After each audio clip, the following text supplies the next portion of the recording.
207.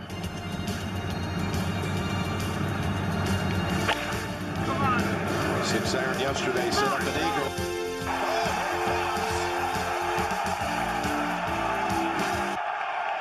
The shot of a lifetime. One. Welcome back, everybody, to episode 6 of the Dialed In podcast. You're here with Wardy and MK. MK, how's your week been? Yeah, pretty good, Wardy. How you doing? Good. The weather's miserable here in Melbourne, but that's not stopping us, especially at a beautiful indoor facility, right? Exactly. That's what it's all about. The benefits of it. Exactly. So we're coming at you today from the fitting bay again. Acoustics in here are great for podcasting. Yes. Also for hitting golf balls, but great for podcasting too. MK, tell us about your personal golf this week. Let's start off. The week from hell. No, personal golf. It was a weird round. We ended up having to cut the round short. We finished on 60 after 15. Oh, I didn't know that. How come? Because the guy I was playing with had to make a phone call, and if we played the next 2 holes, we'd have moved further from the clubhouse. In between, I had got a call that I had to take, so I missed playing the par 3 11th. The driver was just terrible again. So the quicker we can get in the new driver, the better. But look, it was fine. We got out, we had a hit. It was a social round. That's as much as and you were working on some stuff, right? You were. Yeah, look, it was just one of those rounds where you go, this golf, it's what beats you up about it, but we move on. And, it's not like I'm not going to try and play this week again. But yeah, it wasn't a round that there was any constructive anything came out of. I think there's something to be said for, not having to think about, work for a couple of hours or, whatever else is going on in your life. If that was the win, that was fine. Yeah. And then embarrassingly and humiliatingly to say, it was the first round in my entire golf life that I actually snapped the club. Oh, yes. How could we forget? Lucky you know someone that can fix it for you. Yeah, exactly right. Yeah. I think the only, the reminder is the mark on my leg from a graphite shaft. You go, this should snap pretty easily. And it was like, no, that was pretty painful, actually. Lesson learned. As I said to you, though, did you get, if you're going to do it, I feel like you got to get some satisfaction out of it. Not that we encourage it, of course. But yeah, I did it quietly and moved off to the side after it, so my playing partners weren't kind of exposed to it all. But it was just like, all right, I've had enough of this club. It's going to die, and that's it. It's going to be on my terms. Yeah. I like that. If you're going to do it properly. Again, not that we encourage it. Yeah, I think the regret kicked in a half a hole later. It was like, fuck, that was a $500 shaft. But whatever. Yeah. Steel shafts are much better, but again, pretty dangerous, right? We don't want to be doing that. Yeah, look, I don't advise it. If it was my kids out there, I'd have probably taken them off the course there and then. But it was like, all right, it's done now. Keep moving. Exactly. Keep moving on. Yeah. What about yourself? I got out this morning, so before the weather set in here. Just the one round this week? Just the one round here this week, yes. And we're trying to really quality over quantity, right? Yep. I did go and have a short game lesson last week with our friend Andrew Cooper over at Vic. Yeah, nice. And fantastic. So I got to the course a little bit earlier today to try and get on the chipping green and test it all out. Yep. Good results. So Arcos data said positive strokes gained around the greens, which is fantastic. That's what you want to hear. Yeah. So Andrew, worth every cent. Thank you again. It was good in that perspective. The rest of the game didn't quite come together, but one of my playing partners, Johnny, shot a 67. So I think anything compared to that makes it look a bit average. 67 is probably, not even an aspiration for most golfers. That's pretty serious shooting. It was pretty good. It's pretty good to even watch and just be there as you see in some of those shots, I reckon. Absolutely. And finish birdie. Oh. Lunch is going to taste awesome, right? Yeah. And he's actually heading away on a golf trip this week to Scotland. Oh. So going in some good form. Nothing better, right? Happy days. Yeah. Living. Yeah, exactly. Nice. But as you can see here, MK, today's main topic that we'll get into in a second is zero torque putters. Yeah. It's been a big one. It's been requested from a couple of people, the loyal listeners so far, so thank you. Yeah, well, big shout. What are we, 6 episodes in now? We are. We've saved this one. We did. We were like, this is probably 2 episodes in itself. Yeah. And we'll see what the feedback's like. We might continue on another episode in the future, but we wanted to get into it and start to chat about it, especially with how much is on Tour Rhythm right now. Well, look, I think it's probably been, apart from this talk about, ball rollback and whatnot, one of the more topical parts of the game over the last, 3 years now?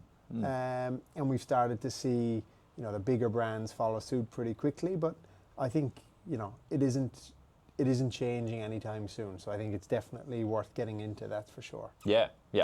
But before we do that, so we had the Charles Schwab Cup this week on the PGA Tour. So we want to quickly go through that before we get to these bad boys. So you watched a bit more of it than I did this morning. Yeah. Talk us through it. It was good. I mean, I just had it on in background over the last couple of days. Scoring was much more in line to keep it entertaining. So I think what it was, 12 under won it. Went to a playoff. But, there was enough challenge. Crowds on course were good. Second week in Texas, so it kind of disproved the theory of, is it because it's in Texas we're seeing bad crowds. Russell Henley won it in the end. I think he obviously, hold a serious putt on 18 to bring it to a playoff, 15-footer, like clutch. Yeah. And then was just, unbelievable playoff hole. Like drive, striped it down the middle. Iron in was within 4 foot. I think it was 4 foot something. It was like, he's not missing. Yeah. Unless the guy is inside that, it's game over. But yeah, really good tournament. Bit of more of the unknown names, I think. Like even Koepka didn't play this week, and he's trying to play as many PGA Tour events as he can. But I think the crowds kind of spoke that if it's the right course and it's the right, because it was Charles Schwab brought to you by Genesis. It just had a bit more about it. And then obviously it's moving on to Muirfield next week, so it's building the impetus again. Whereas I can't even. It was the CJ Cup last week. Yeah. Just a bit more of an unknown. Whereas I think this was like, all right, shooting was good, but it wasn't like 30 under. Yeah. So you're kind of like, oh yeah, whatever. So yeah, I was a bit of a fan of this week. It was just nice background golf to have on. Yeah, so I was on the course this morning when the tournament was wrapping up. But who else was in the playoff with Russell Henley, did you say? Because we had, he was using a mallet, Russell Henley Yes, was. he We're was. talking putters. I can't remember his first name. Cole. Sam Cole? No. Kenneth Cole? No. Okay, that's There all we right. But Really bad on our front. You were talking about it earlier because we did have a zero torque putter in the mix, right? Or was centre shafted? It was centre shafted. Centre shafted. It was okay. a PXG centre shafted putter. Right. Okay, and that brings us to our first point. Henley actually. had just a regular mallet. Yeah. Scotty. Okay. Phantom. Yeah, and that's one of the first things we actually wanted to cover off with the bad boys here is centre shafted versus zero torque. Yes. Right. So I think a lot of people can confuse the two and use them interchangeably. The other two terms that are used pretty interchangeably is low angle balance and zero torque. Yep. And we'll get to that in a second. But if we go the centre shafted versus the zero torque putters, they are different. All right. So the main thing to call out with that is a centre shafted putter is for the most part, going to be face balanced. Mm-hmm. Right. So when we're talking the differences between conventional putters, we move from face balance to some sort of toe flow or toe hang. Yep. Right. And a face balanced putter is at 0 degrees. Right. So if I grab one of these here and balance it on my finger, you'll see that the face on a face balanced putter, this isn't one of them, would be straight up like this. Right. So that would be a normal centre shafted putter. Yep. Right. Now, as we go to the zero torque putters, the idea is that the faces are going to stay square relative to your path, and it may not always sit directly up like that. Mm-hmm. Right. As I did this one a little bit earlier, you can actually see here, if I balance that, it always wants to sort of sit with the face pointing vertical. Yep. Right. As opposed to a face balanced putter would be straight up. Straight up. Yeah. Yep. So that's the first thing to call out is not all centre shafted putters are zero torque. And not all zero torque centre shafted now, right? Yes. Yes, because we do have one of those And here, this has been actually. the big piece, and probably a bit confusing for your, average Joe like myself. You pick it up and you just assume because it's centre shafted, it must be zero torque. That isn't the case. Or because it's heel shafted, it's not zero torque. Yeah, exactly. That is the big change this year. So this is one of the new ones from Lab, and this is one of their new blades. And you can see this is obviously heel shafted, and they have this with their Oz model as well. And these are still zero torque, but a bit more conventional for someone who's been used to that sort of profile of either a blade or a normal mallet in the past. But that's achieved through the weighting here that we can see on the bottom. And pretty nice looking putter. These have only just come out actually. Those two things aren't interchangeable. Yeah. But there are plenty of different types of low torque or zero torque putters. And I think that's something else to sort of call out is they're not all zero torque. And why is zero torque an important thing? And, you know, we're going to go through the tour adoption in a minute. You know, I've seen a lot of them out there. But the first thing is, they're all going to balance slightly differently. So a zero torque putter, what is it, right?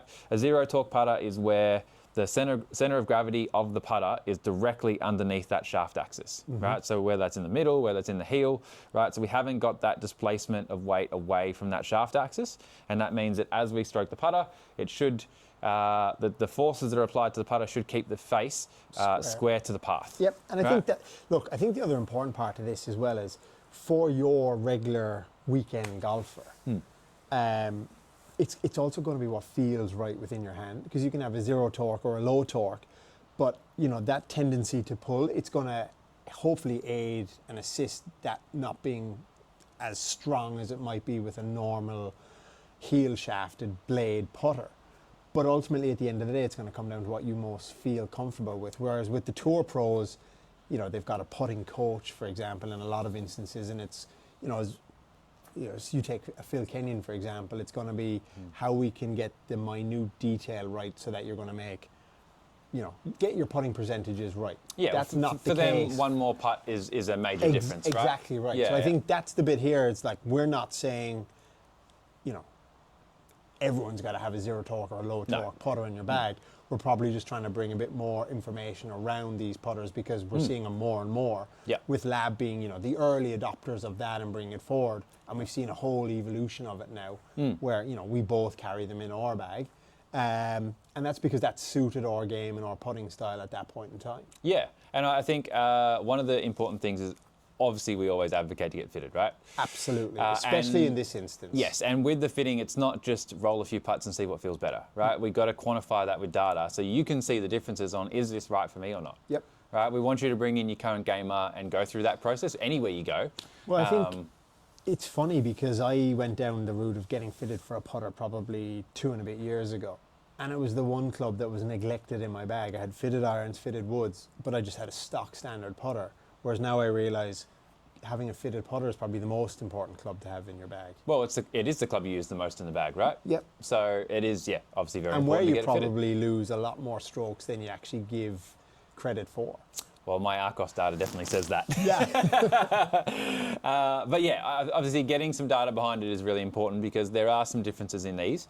So as we go through the different ones that we've got set up here, right, we've got a Lab Oz, we've got a Scotty Cameron OC Phantom, we've got a TaylorMade ZT Spider, we've got a DF3, we've got the new Lab Blade. This one's a Link 2.2, so the original one was the Link 1. Yep. And then we've also just got a more traditional, because you know we can't leave it out at the moment with the guys on tour. Well, this is it. The TaylorMade Spider Tour X, and this Yep. is just a conventional putter. This isn't zero torque, but we wanted to highlight the differences. And I think that's probably, from a Tour Pro perspective, the center shafted lower torque or zero torque, that's been a quieter adoption by you know, a handful. Yeah. I think, you know, the mallet putter is what's really exploded over the last 2 years. And you might say otherwise because you might be more across that fitting side of it, but we're just seeing more of a consistency and, you know, positive outcome in a lot of Tour Pros putting when they have gone to a mallet. And that may be for a number of reasons, whether it be weight, whether it be just terms of, you know, positioning and address of the ball and how they feel comfortable. But I think we've seen, you know, I think Rory's worst thing he ever did was tell Scotty put a mallet in his hand because I think it transformed his putting. And we've started to see, you know, the blade being carried less and less just because of the consistency that they're getting. Yeah. Will we see all Tour Pros and centre shafted putters? No. Because again, it comes back to how they feel and comfortableness with that club in their hand. And I think that goes as well for our listeners in terms of week-to-week golfers as well. Yeah, I think the important thing with Tour Pros in particular, right, is they're very used to those forces that they're feeling in their hands, right? And so if you got to the PGA Tour using a blade and you've had that sensation of what a blade does, right? It opens up and closes through your putting stroke, then moving away from that is going to be tough. Absolutely. Right, so they're going to be the last people to adopt. Yep. Zero torque, before we even get to mallets. Well, you think even Brooksy, who's come back on the PGA Tour, he had a blade in his hand, and look, he's putting by his own standards wasn't where it should be, and I think he's gone through 3 mallets in the last 6 weeks. Yep. So he's still very much finding that out, and that's a guy who can just walk into the tour truck on any given Thursday, or whatever day Whatever day of the week it is, yeah. and take whatever club he feels like he wants to try at that point in time. Yeah. That's unfortunately not the same for us average Joes. No, and the other difference is, right, with the face rotation traditionally of a mallet versus a blade, it's not so much that, I've seen a lot of data now where it's not so much that a mallet is more forgiving, right? Because the number one metric in putter fitting and in putting in general is face angle, right? You have to be able to return that face to square at impact, or where you start square relative to where you aimed it, right? Yeah. Because you're just trying to get it back to where you aimed it. If that's 5 degrees right, It's gone. so be it. But that's where you're trying to hit the ball, right? Yep. And that's the number one metric. And if a mallet can help you do that more because of more or less face rotation or being face balanced, right, then that's the metric that's going to be the most important to them and us. The other difference is with mallets is you're just getting a lot more ways to aim the putter, right? Yep. We can put a lot more necks in them. We can do a lot more alignment aids on top of the putter, right? You've just got more real estate to do it Yep. on a mallet. And it's also you can even out that weight. Yes. So, having been fitted into a DF3 and now carrying an Oz in my bag, the DF3 was giving me a lot more consistency and stability in terms of the swing motion and how I was connecting with the ball. But because it was a lighter putter, I wasn't getting the same outcome. Whereas when I put the heavier Oz in, it just had an overall better outcome because it was center shafted, but the head being a bit heavier was just giving me a better contact. And that for me was where putting became, the feel of putting was a lot more comfortable. And I think that's the big piece now where you've just got optionality. Yeah, the customization of between the different brands is something to also call out, right? Because like you said, for you, that was the big unlock for better putting. But, with different brands, you're going to have more or less options depending on what you go down. Because it was funny, over the weekend I was going through the garage and I have quite a few in there. And I've got an original Scotty Cameron Newport 2. I reckon it must be 25 years old now. And I took it out and I was like, how did I ever putt with that? Yeah. It's such an alien, it was such an alien feel compared to what I have in the bag. Whereas it's a fatter grip, it's a heavier head, the shaft is different. That's been the whole evolution of the game. Whereas for me, I just want to be able to play the best version of golf that I can play in the one round that I get per week. Yeah. And for you in particular, right, compared to that Newport 2, right, if the face is opening and closing 20 degrees versus 2 degrees, which one do you think is going to be more consistent? I mean, it's probably the putter I treasure the most. It'll never disappear. Absolutely. And they're not beautiful, it doesn't mean they're not beautiful to look at, right? Yeah, absolutely. Yeah. But they should stay in the staff bag in your office, I think. Yeah. But going through these putters, right, we've got my personal gamer, affectionately known as Big Red. Yep. She's been serving me. We're getting along now. This is good. Then we've got the Scotty Cameron. So the main call-outs with a couple of these putters is some of them are more set with the options that are available from the different brands. I guess with Lab you do get a lot more options with head colours, alignment aids, shafts, grips, all that sort of stuff. TaylorMade's just introduced a My Spider ZT program, so you can do a lot more customization with that. But traditionally these couple have been a bit more fixed with lie angles especially. Yeah. Whereas again, for you to be able to fit them properly, you need to be able to change that lie angle, right? Lie and length are very important And obviously, in as putter we fitting. spoke about last week, Ping have entered the foray on They that have. front as well. Yes, So, with Wyndham yes, Clark. we don't and have one here, but I not saw yet. even this Yes, week yeah. there was a few more had them in the bag, and there was a bit more noise. Yeah, about and it. there are obviously others than what we've got here as well. Yeah. Callaway have also got options in that space as well, and I think that's something we're seeing all the major brands in that space. They have one now, right? I even saw Wilson have zero torque putters the other day. So yeah. Yeah, well, I didn't even know they brought one out. Yeah. Because my next point was kind of they're not the cheapest club to put in your bag. Well, I think we've got a this is pretty what- big spectrum now, right? Yeah. Yeah. So yeah, it definitely, we need to go and get fitted for them, right? We need to make sure it's the right lie angle, it's the right length. Well, especially because there's a lot of, even in the Lab blade, like the weight piece to this. Like, yes, I know Lab do the online fitting program, but I just think you can't. You can't beat that experience of seeing someone in person. Yeah, exactly right. But also just like, the adjustment to those weights and what it should actually look like and how you're hitting it, and actually having an expert look at what that stroke looks like. I think that's really important, especially for this, where it's a bit more customized than just I'm going to take stock standard putter off the shelf. Yeah, like your putter in particular has a heavier head weight. It's an orange head, which Yes. is just fun. The alignment aid on it is not the traditional stock alignment aid. You've got you haven't got a big press grip on there. You've got a smaller version of that as well. Yep.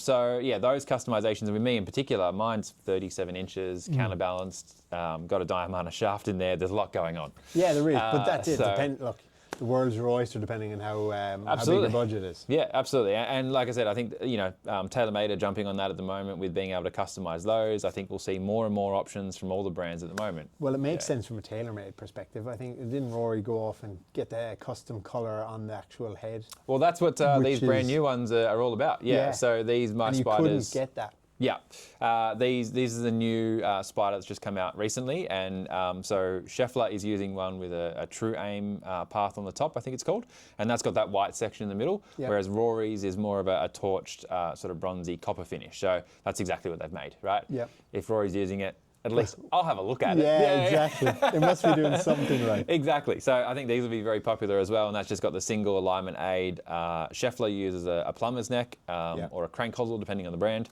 whereas this has got a short slant neck in there as well. So that's what Rory uses. So both with obviously their pure roll inserts. So yeah, there's plenty of options available, and that's even in their sort of normal putter, you've got the pure roll as well. So yeah, every brand's got their tech, got their innovations that are all built into the putters, but there's a think lot of differences between them. The one Yeah. comment I make is while Titleist is probably the newest to the party, they just make such good looking putters. Like Well, Scotty has yeah. just got it down pat. Yeah, they were last to the foray because they want to get it right. Yeah. Right, and they want to make sure they make something that looks beautiful, and all the does. traditionalists. I think I of the was one of game. the first Yeah. owners of Yes. Titleist centre shafted putter in Australia, but it's never seen a golf course. No, and that's okay, right? I'm Like okay we said, with we that. can collect things Yeah. like that. But yeah, there's every brand has got a version now, and they're all going to put their spin on it. And we're brand agnostic, whatever works, right? Yeah, absolutely. We're just Yeah. here to put the right clubs in the right hands. Yeah, but on tour we've seen quite a big adoption still of Zero Torque, as well as obviously mallets. That's a whole another Yep. thing. But the ones that come to mind more recently is obviously JJ Spawn won the US Open last year famously with the Lab, Yeah. the 64 Controversial foot now. He walk changed off. it over the weekend. Yeah, you were just telling me that, right? I didn't see that. So He went to a heel he's put shaft at Oz. put a heel shaft that I was in play. Yep. You've obviously got in Australia, right? Like, how can we not mention Adam Scott? Yeah, I mean, Right. he's the original He's the adopter OG. of my eyes. Yeah, He's yeah. gone for, Yeah. the long version of it. The and broomstick, The yeah, broomstick. yeah, or the sweeper. The sweep, yeah, Yes, yeah, whatever yes. way you want to refer to it. Yeah. And he's gone for centre shafted, zero torque. Yep, he's got a Mez or Mez Max in play. I'm pretty sure it's Mez Max. And yeah, to me, he's the original. He's the OG Scotty. Yeah. Right? Not Yeah. Scotty Scheffler, it's Adam Scott. He's been around a lot longer. Yeah. So we also have to shout him out because he's also about to play his 100th major consecutively. Yeah, it's pretty impressive. It is for him. ridiculous. And he's such yeah. a humble guy. Yeah. Like, you hear him speak, he's always so gracious. I think I was listening to a story recently, and he was leading, I think it might have been the last major, but he was leading, and he went for dinner with I think it was his girlfriend, he said at the time. And they were sitting there eating their noodles or whatever it was, and they heard the table next to him being like, oh, that Australian guy's leading, but he's going to fall away at the weekend. And he just said he laughed and just kind of, and I'm like, that is just like typifies him. Yeah. Someone else would just be like, do you know who you're bagging out and get right up in their grill? It was just like, no. So I think you got to admire that. He's just gone about his business at all times and being the consummate professional. Maybe that's the secret to the longevity in his career. He's a pretty beautiful looking man anyway, and he dresses impeccably well on tour. So, he does, yeah. There'd be worse role models to have, that's for sure. For sure. And I think that's part of the reason why brands like Titleist have had such a long-standing history in Australia. They've got the guys on tour who are representing the brand pretty well. So He released a podcast at the weekend, or not a podcast, a video, I think, about why he has Miuras in his bag. Oh, okay. And Yeah. so this could be the next foray of where we go, but Yeah. I think it was just the craftsmanship that goes into them kind of echoed his kind of personal values, and I was like, it's probably a very aligned brand, to be fair. And much it's like the samurai that's on your hat. Yes, That's a nice one. I like today's collection. Yeah. Well, this one is actually a pretty epic hat. As soon as I saw it, I was like, this is awesome. Yeah. Yeah, for sure. All right, so now that we've gone through the start of the Zero Talk category, we invite anyone to please send us in your questions. Let us know what you think. We want to make sure we're not missing anything because this is a big topic in the last couple of years and something we're happy to spend a little bit more time on. Like I said, it's in your bag, it's in my bag, Yep. And I think that most amateur golfers should definitely explore it, if nothing else. And I think as we're heading towards double-digit podcasts or getting there, I think it's fair to say if you like what you're hearing and seeing, please follow the link and Yes. subscribe. We Yeah. would be very grateful to hear that. And, Yeah. also take the feedback. Yeah, absolutely. Very much appreciated as we get going and get in some more episodes here. We're not going anywhere, so we want to make it better for you guys. So yeah, definitely give us a follow on and subscribe on YouTube. It's also out on Spotify and Apple. But we're not done just yet, MK. No. Because we do have to do Dialed In or Out of Bounds. Yes. Yep. All right, so our topics for today is centre shafted putters. Right, let's start there. Dialed in, out of bounds. I'm dialed in. Dialed in because you've I got one like in the the bag. view. Yep. I have one in the bag, yeah. so I'm dialed in. But it is a Zero Talk putter, not just a centre shafted Yes, putter. mine is Zero Talk. Yes, as is mine. Yeah. So we have to say dialed in because of that, I think. Yeah, Yeah. we have no but choice. we're saying out of bounds on not knowing the difference, especially after today's podcast. You need to know the difference. You do need to know the difference. Yes. Yeah. Second one, I guess we've got is a blade's dead. Out of bounds or dialed in. I'm going to say out of bounds. Okay. I don't think a blade will ever die. I think there'll always be a place for it in someone's bag, whether they're that old school or it's just a pro that likes how a blade looks and feels. I kind of hope they don't die either. The purist in me does not want a blade to disappear. Okay. I'm going to go the opposite. I'm going to go. So you're saying they're dialed in blades. I'm not saying they're dialed in. I'm Okay. just saying that I'm not fully dialed in that they're going to disappear and be Okay. extinct. Right. Well, I'm saying blades are out of bounds. I think eventually, right, it stemmed from history, right? You got your Jack Nicklaus's, you've got your Tiger Woods, obviously with that classic shape. But the more and more that time passes, I think the less and less we'll see in bags. Yeah, okay. And so technology-wise, there's probably not a huge reason to have them anymore. So you're dialed in that they're going to disappear? Dialed in that they're dead. Yeah, okay. Yeah. But it will take time, right? Because like I said, on the PGA Tour and on sort of professional tours worldwide, they're going to be the last adopters of any sort of new technology if they've got a previous technology that is working well for them, Yeah. right? So you're not going to all of a sudden go back to using persimmon woods. Yeah, no, you're not. But there's other stuff that if it's getting in the ball in the hole and your putting stats are pretty good. Yeah, maybe it's just the purist in me that doesn't want them to disappear. Yeah. No, I get that. I said, there's still going to be one in my office somewhere, but it's not going to be gamed on the golf course. Yeah. All right, MK. Thank you for joining me once again. Pleasure and as always. we'll see you Look next forward week. to next And week. look forward to hearing what everyone says, and we can hopefully go through some of your questions and cover Hopefully them the all. personal golf's a bit better and I don't break any drivers. Exactly. That's the goal for the week.